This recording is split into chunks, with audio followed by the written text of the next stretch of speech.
Friends, welcome to our channel. ఇప్పుడు మనం ఒక కథ చెప్పుకుందాం. అనగనగా ఒక ఊరు. ఆ ఊరు అడవికి దగ్గరగా ఉంది.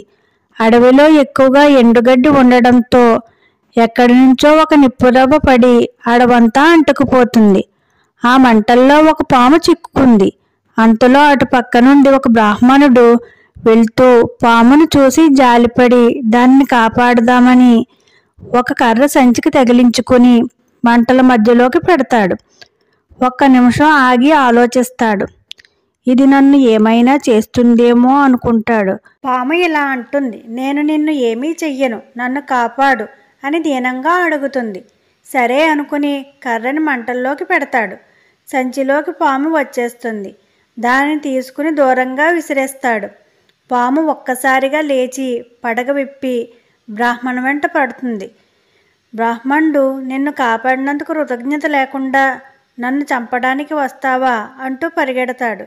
పాము కూడా వెనకాల వెంటపడుతూ, మీ మనుషులు ఏమైనా తక్కువ, మేము కనపడగానే కర్రలతో బాది చంపేస్తారు, నిన్ను వదలను అని వెంటపడుతుంది.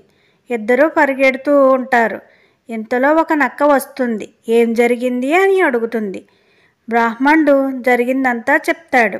నక్కకి విషయం అర్థమైంది.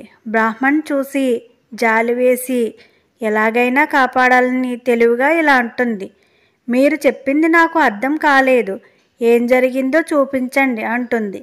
బ్రాహ్మణుడు కర్రకి సంచి కట్టుకుని పాము దగ్గర పెడతాడు. పాము సంచిలోకి వెళ్తుంది. సంచిని తీసుకువెళ్ళి మంటల్లో పెడతాడు.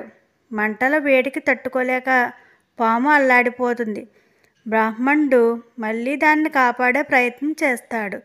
అప్పుడు నక్క ఇలా అంటుంది, నువ్వు ఇంత వెర్రివాడివా బ్రాహ్మణ, దాన్ని మంటలో పడై నిన్ను కాపాడాలని నేను ఈ ఉపాయం ఆలోచించాను అంటుంది.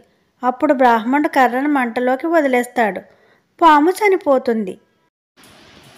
ఈ కథలో నీతి ఏమిటో చూద్దామా?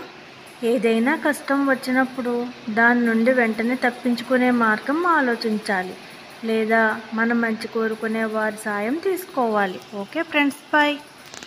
Please like, share and subscribe friends, and don't forget to on the bell icon.